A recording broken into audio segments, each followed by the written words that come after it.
Says preparing to live stream the meeting. This could be epic.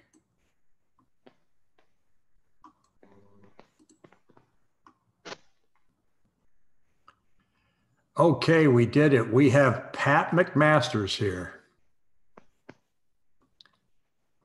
All right, Pat, I see you. You're on YouTube. Let me introduce you.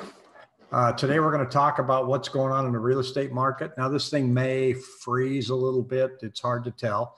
But so we're going to talk about what's going on. And Pat, I wanted to bring you on because you have over how many years experience in the mortgage industry right now, Pat?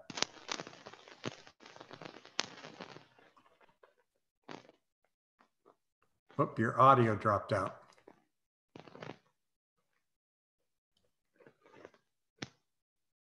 We need to turn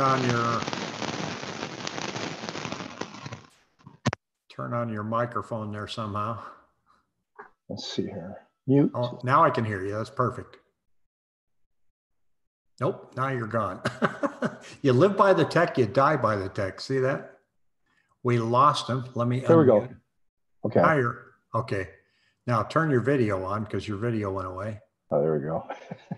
Now we did it. Okay. It's just those little things. So Pat, how long have you been in the mortgage business?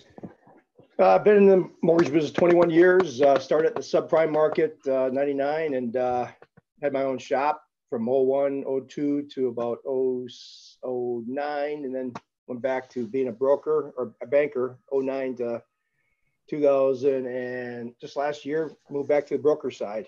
So then prior to that, you were you sold your what?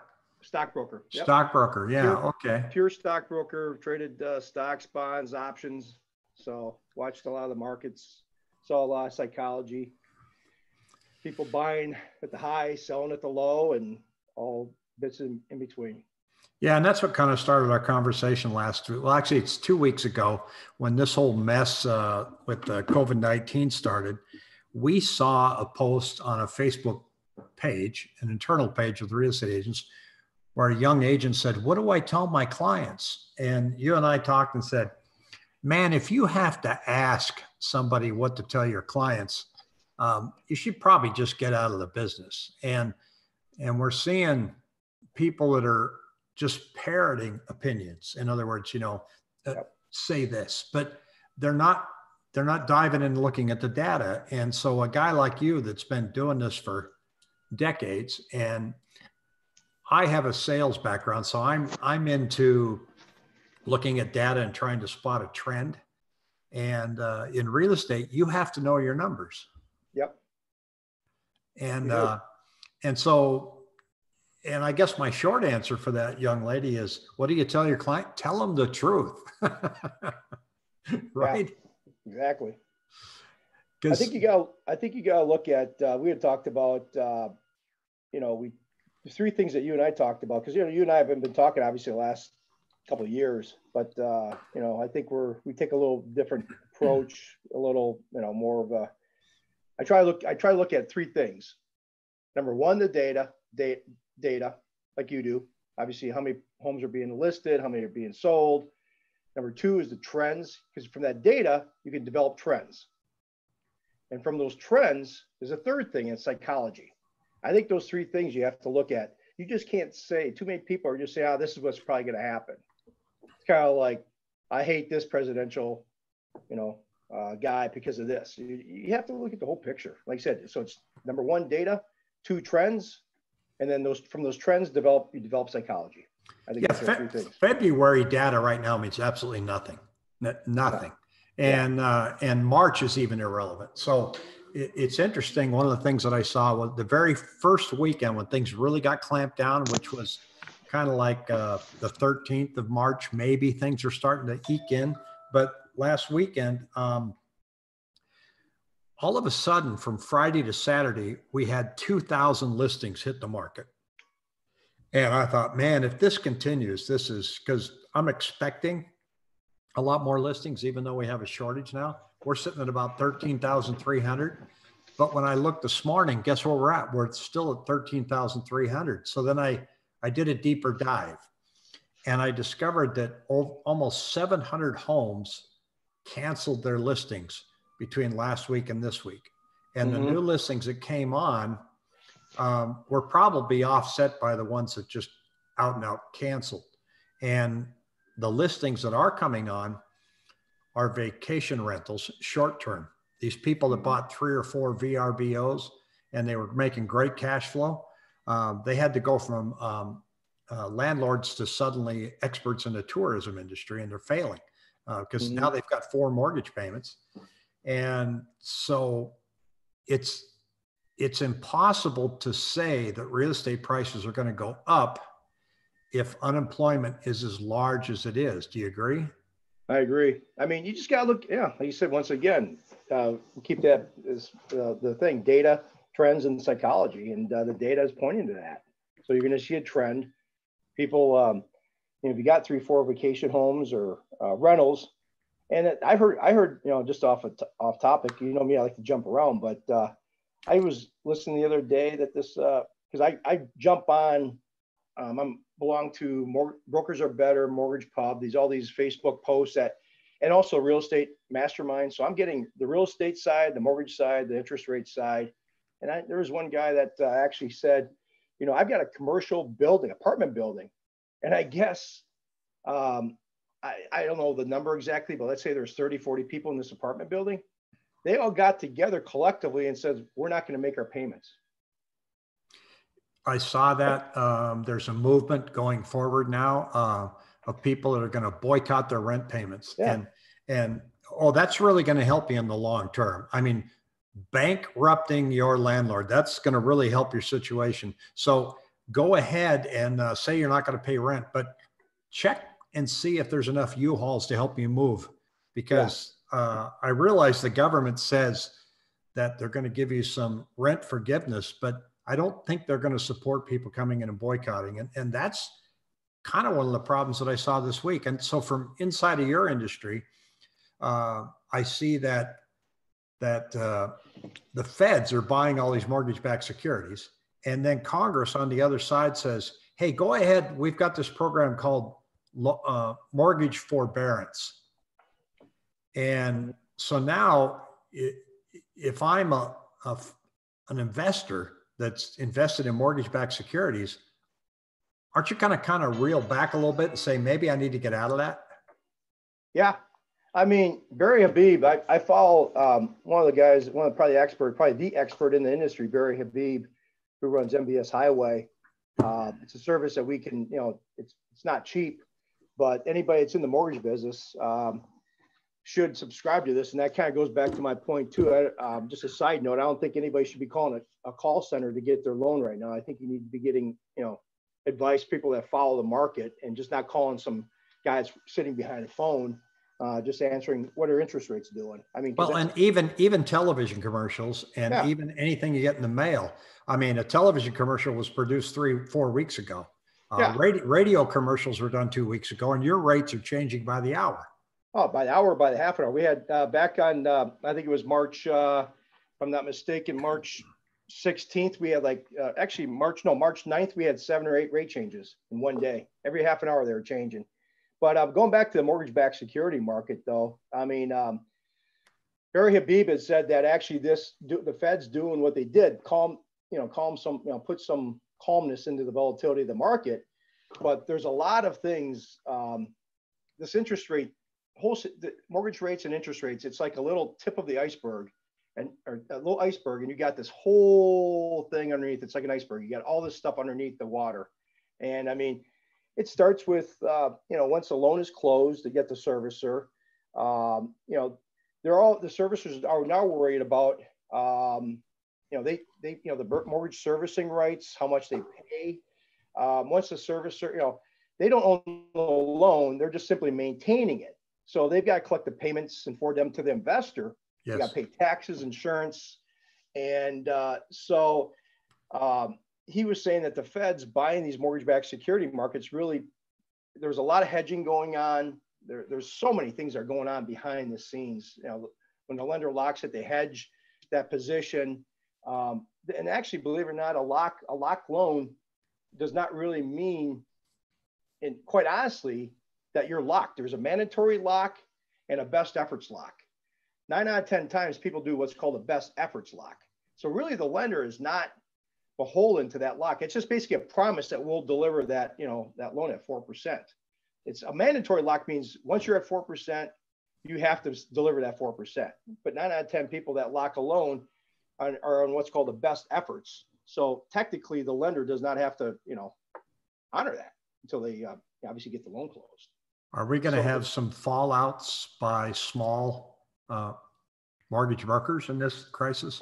I think so. I think you're going to have fallouts. I mean, I've been hearing on the side, bankers versus brokers, mortgage bankers, who's better, who's not better. I mean, you got mortgage bankers that basically write the loan in their name and then they sell it off. You've got the brokers that basically like me that originate a loan and then, they're to a third party. It's called TPO, third party origination. So I think we've got less risk. There's obviously, I think all boats rise and fall with the tide. And I don't think anybody is immune to this. I've got, like I said, on these broker sites, I'm getting, we're better than those guys because we've got, we're in-house. And, I think anybody that says they're not immune to this, they're lying to you.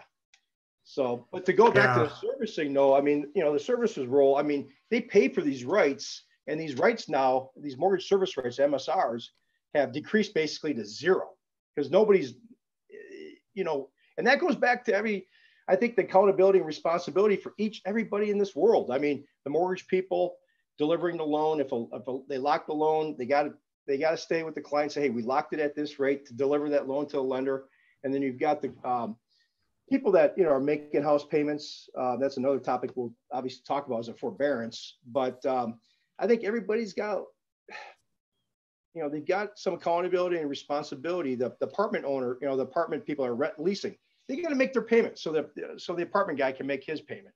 We're all in this together. I mean, to give you an example, on the mortgage side, just recently, the last couple of weeks, this is a couple of topics all the time, I'm jumping around, but on the mortgage locking side, what was happening, people were locking at, when rates were starting to come down, say you locked at 3 3/4, and then, 3 weeks later, they're at 3 1/8.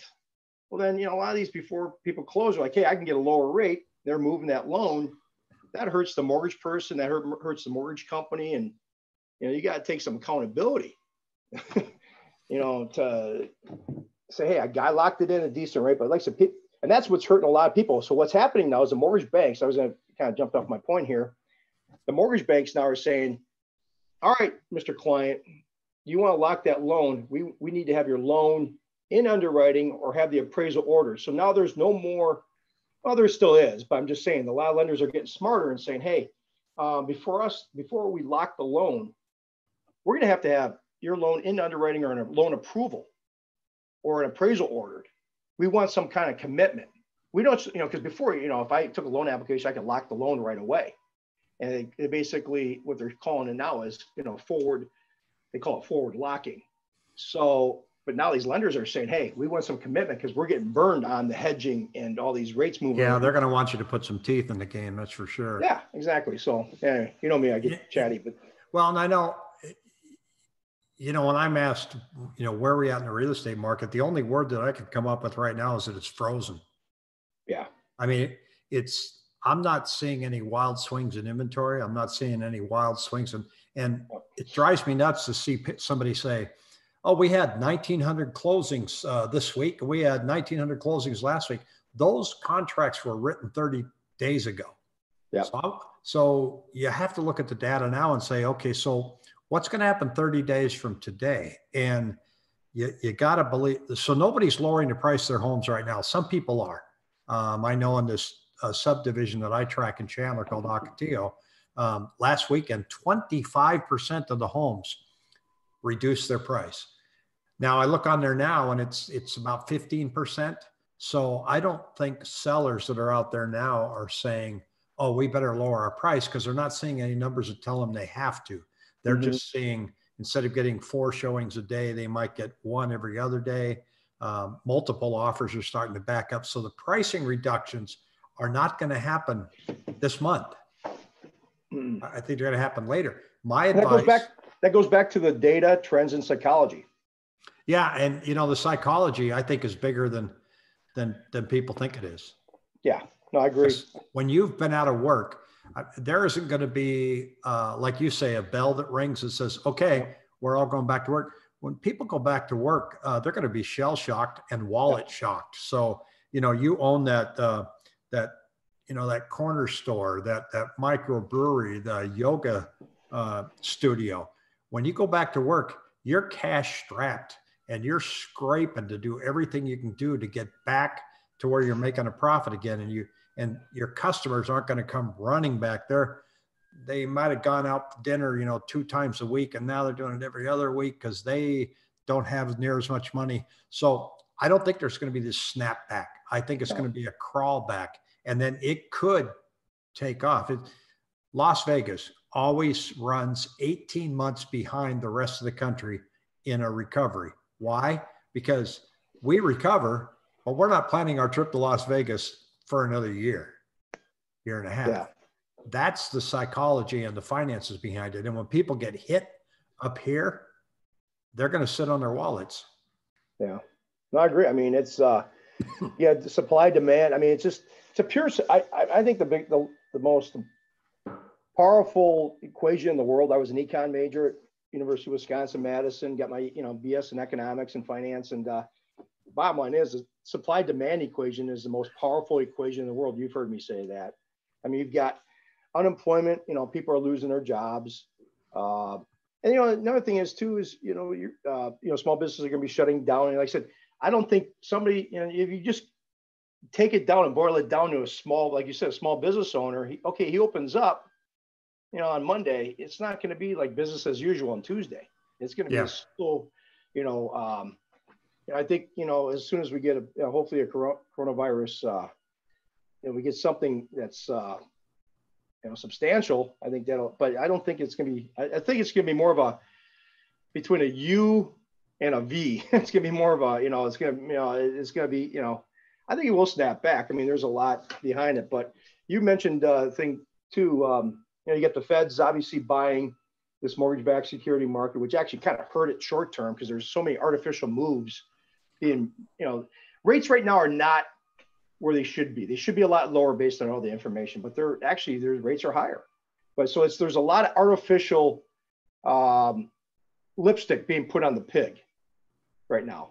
And I think you're right, though. I think it's not going to be easy. Another thing you talked about too was in Arizona. Like I said, we're touching about a lot of points. I think we're trying to gather up all the points and okay, where do we go from here? But you mentioned about California. They're not selling their homes and moving over here right now. Yeah, I had a potential buyer yesterday. He said, well, I don't know if it's going to slow down because everybody in California is moving here. And I said, real estate agents aren't even allowed to show homes in California right now. So how many do you think are going to sell this month? Yeah.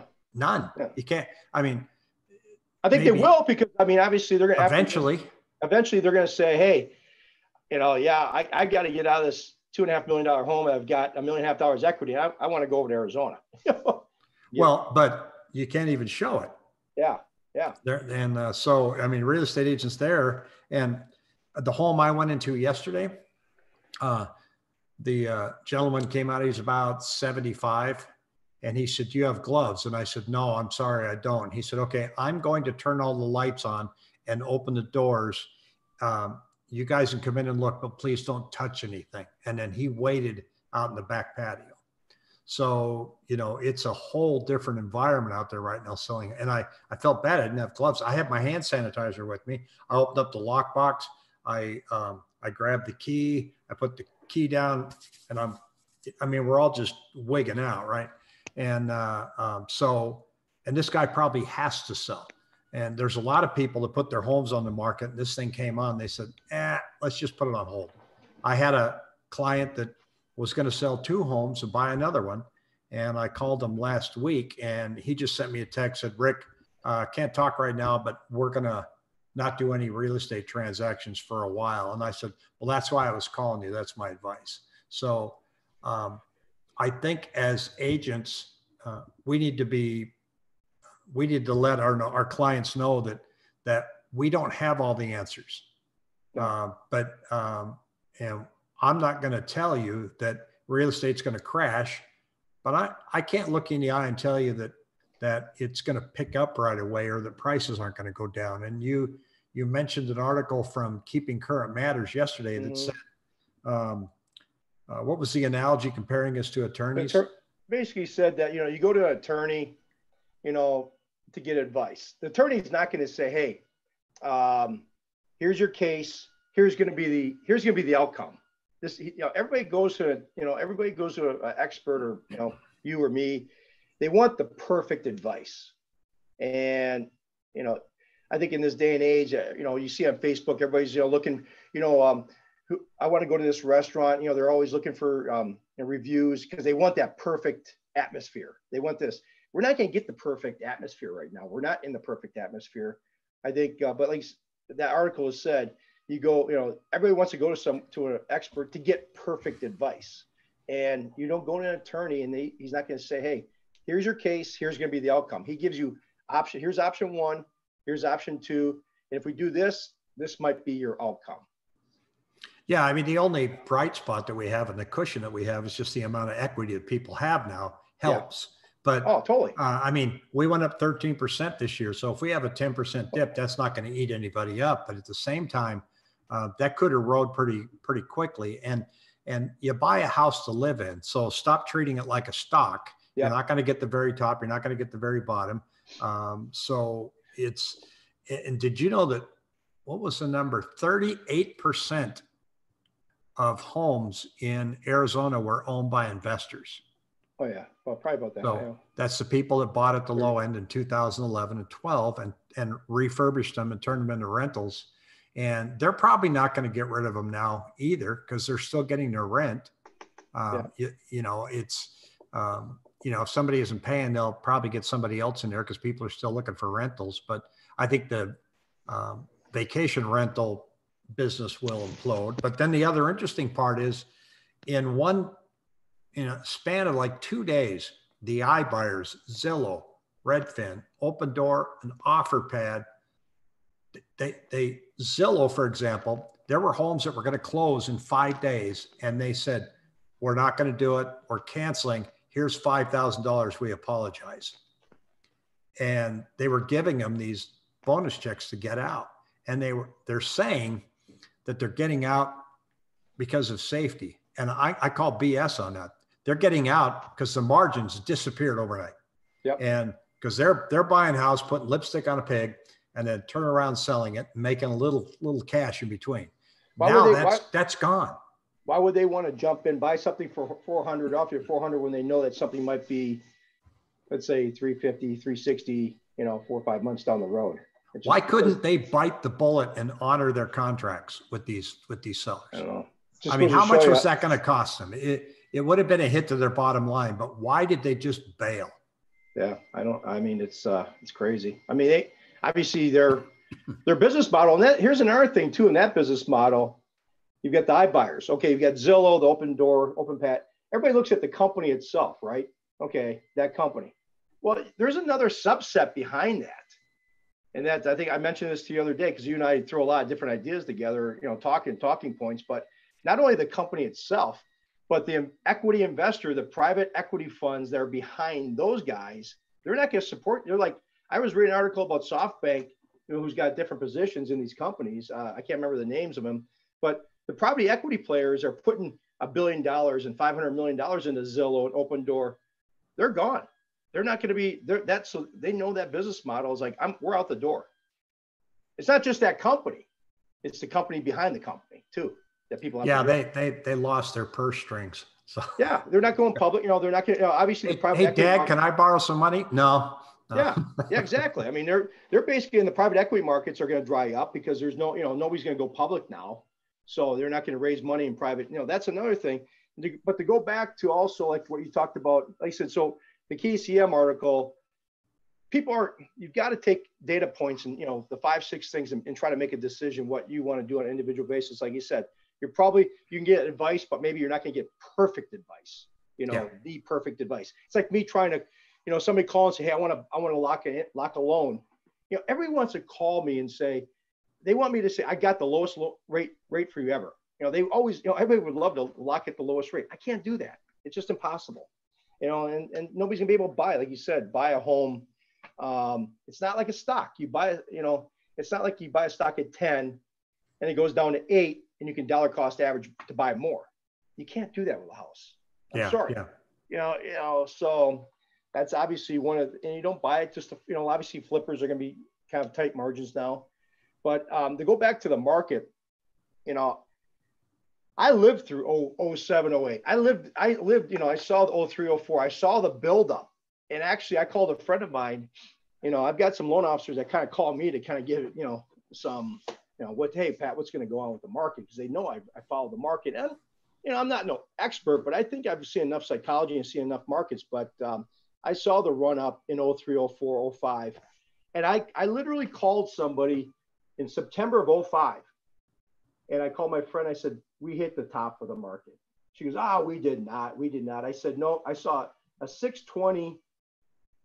You can get 100% non-owner occupied investment property, stated income, if you got at least a 620 FICO score.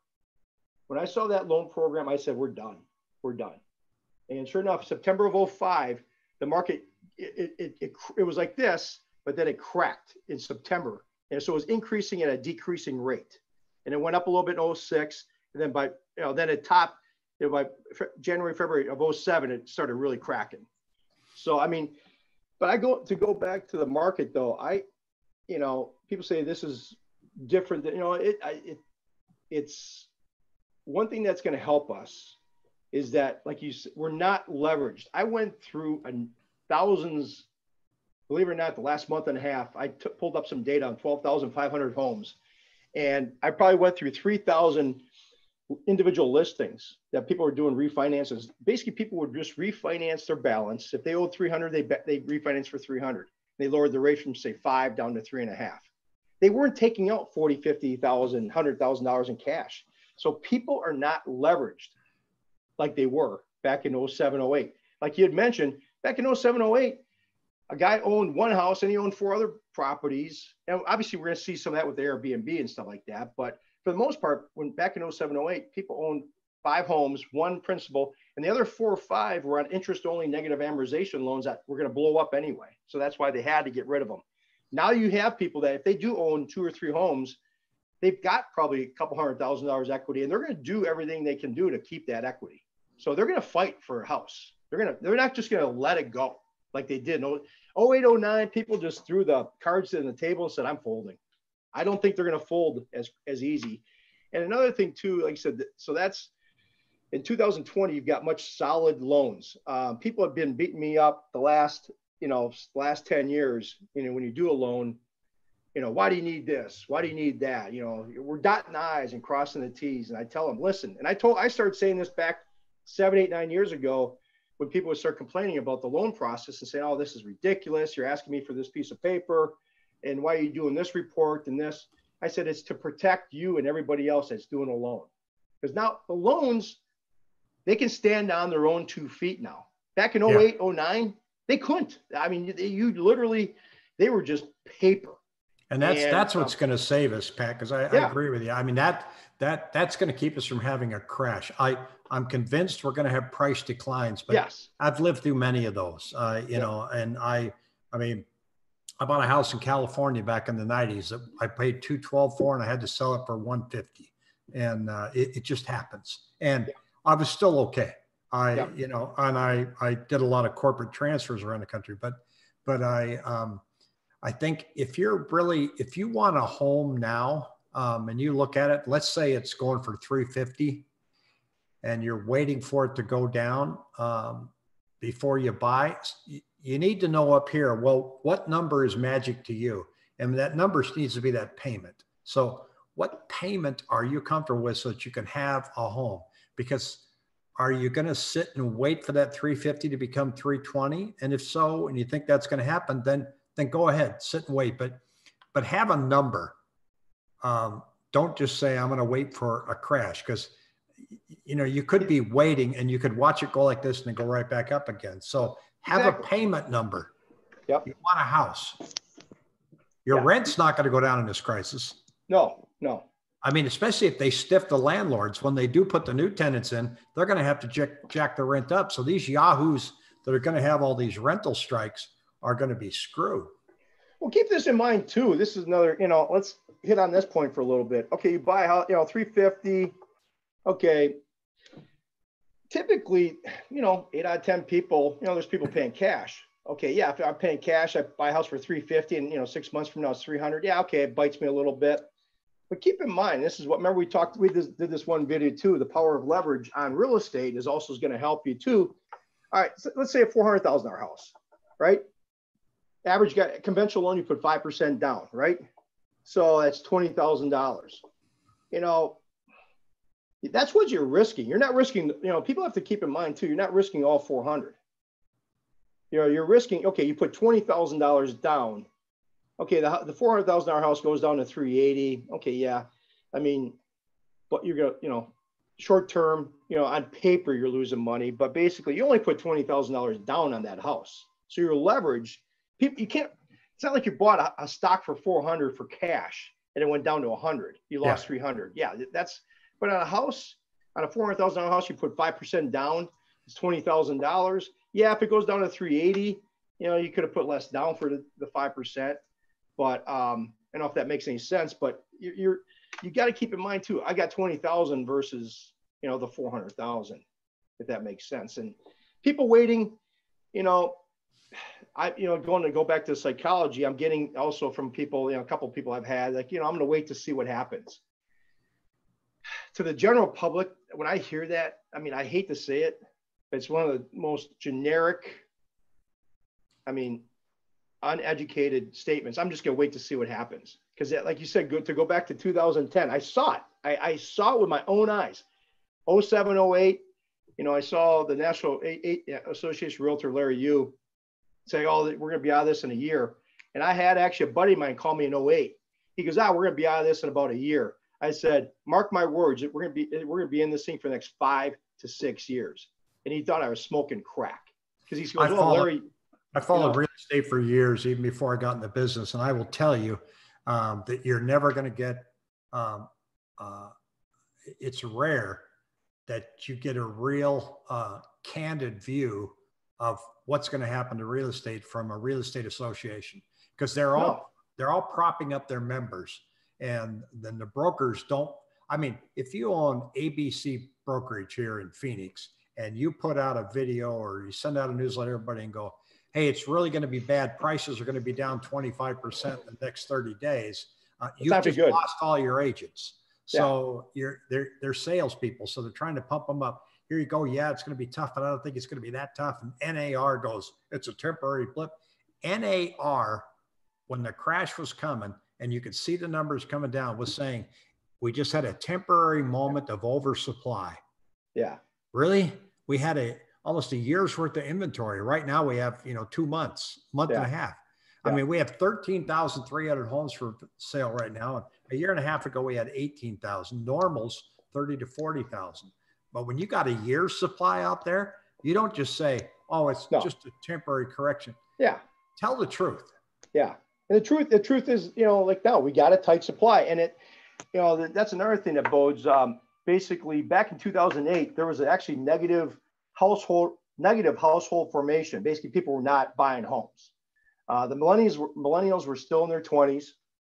If you think about this, and this is key, and this is what Barry Habib and all these people behind the scenes, and I heard and read this today, and I said, yeah, that makes a lot of sense. There's a lot of things I hear and read, I'm like, forgot about that. And he goes, millennials were in their 20s, but now we've got massive demand. You've got those millennials that were in their 20s, they're now in their 30s that have got 2 kids, they want to buy a house. So from 2008, we went from negative household formation to now in 2020, it's 1.6 million new homes, in terms of formation. So, we do have demand. And like you said, we're going back to supply demand, this whole demand equation, what's happened the last month. It's hard to believe it's just been a month. It seems like we've been in this thing for like 2 years, but, it seems like March 2nd and 3rd, I was locking loans and everybody was happy and stuff like that. But, things are going to get back. We still got that demand. But but it basically took a baseball bat to the supply demand equation. Like you said, things, are probably going to temper off on demand and supply. And I think, eventually, to go back to this whole point, there will be an entry point for new home buyers, but it just kills me when they say, I was going back to a point, I'm just going to sit back and see what happens.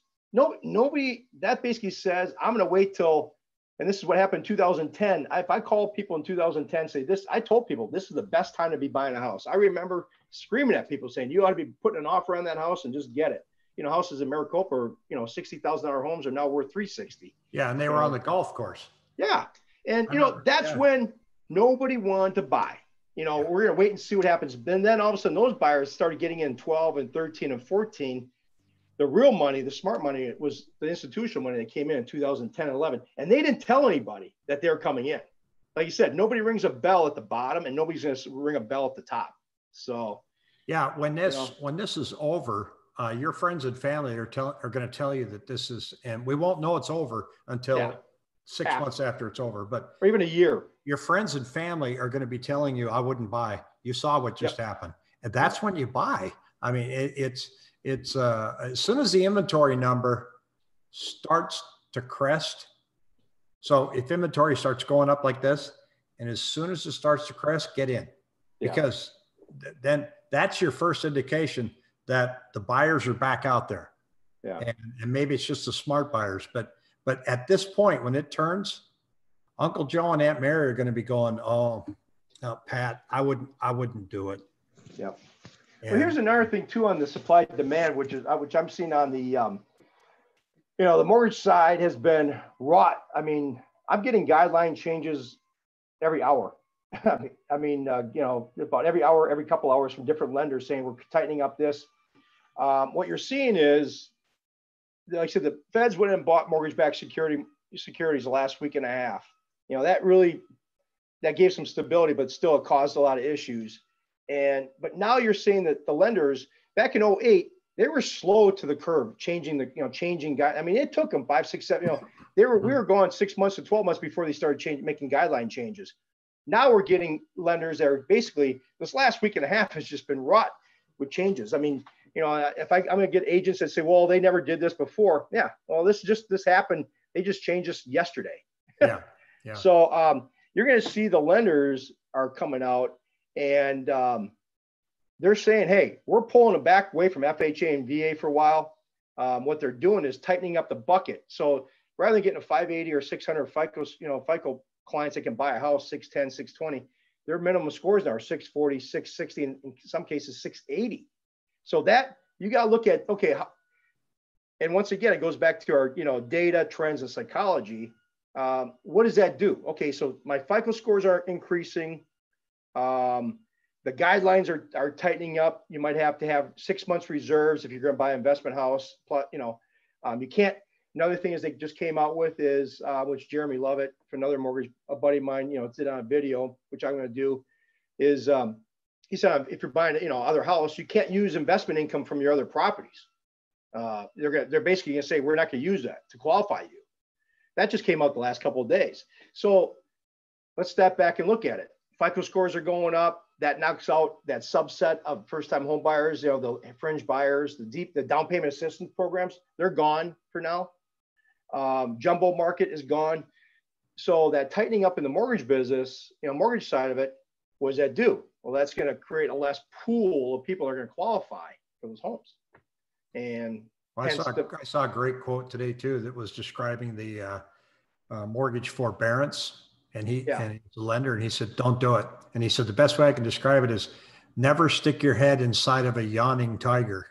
Yeah. Well, the forbearance is a sucker's game. It's I put out a post. You saw that on Facebook, I think, on post. Do all you can do, to do all you can do to make your payment, because the forbearance is a sucker's game. I'm just gonna call it like it is. They're gonna say, oh, they make it sound good. They did this, the FHA back to work. They did this back in 2008. Oh, we'll do this, we'll help you. But then you go, the guy wants to go buy a new house a year later, like, what am I running 100? What, back a year ago, was running 120 days late on their mortgage? I don't know nobody knows exactly how their credit agencies are going to report it, but I would err on the side of buyer beware.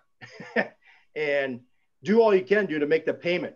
You know, it's just, to me, it's going to be a sucker's game. And if they were saying, Barry Habib was saying, I think on this one, they're saying that if people stop making their payment, just 1% of the people stop making their payment, the lenders, it's going to cause lenders to, just 1% is going to be like 40 to 60, $70 million in payments that lenders have to make up in principal and interest payments.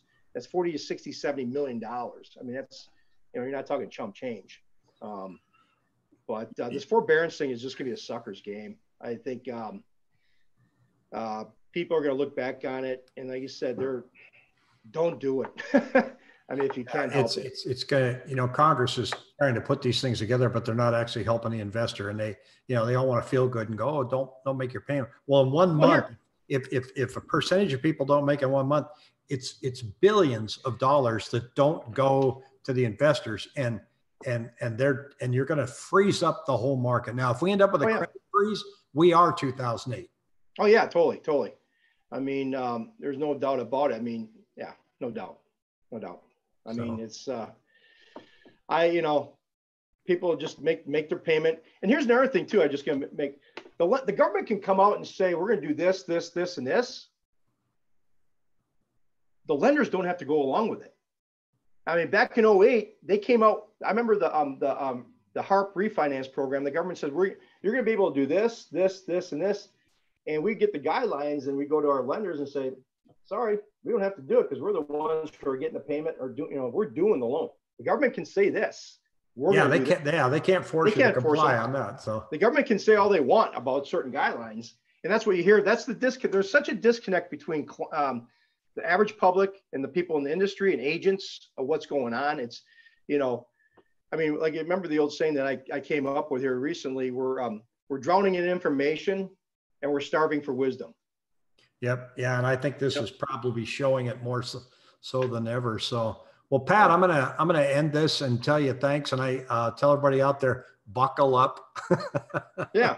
And I'll tell you what, if you're waiting for something, then what is that something? So if you're thinking of selling, I wouldn't hesitate to put it on. I mean, if you have to sell, put it on the market now. It'll move. Somebody will buy it. You're not going to get your top price like you did last month, but you know, there's still buyers out there. And if you want to buy because you need a place to live, then make an offer. We're writing an offer today, and the gal says, "What should I offer?" And I said, "Well, what price do you want the house at? That's your offer." Yeah. It's not going to cover me. What price are you looking for? Ask them. You never know. They might say yes. So. I'm going to say a couple of points. I mean, patience, we're going to get through this. I mean, I don't know. It's going to change a lot of things socially. I mean, I hope, society, I heard this one, my buddy of mine was posting on Facebook that, he hopes that we're, more loving and whatnot. And I kind of doubt that because I think social distancing is going to, I think people are going to take this serious and maybe never get, that close. Yeah. There went online dating. Yeah, exactly. I mean, forget it.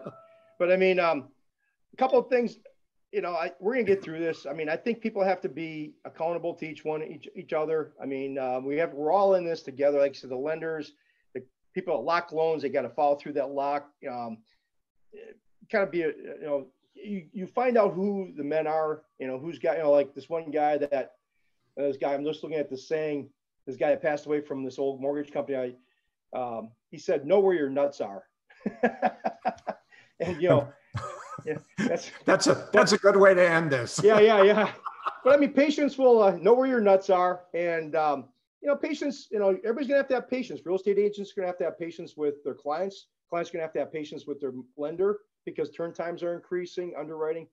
We all have to just sit back, take a deep breath. And, I think you just have to have somebody fighting for you. Like, you're an agent, great agent. I think I'm a decent mortgage broker, just okay. I think I'm better than just okay.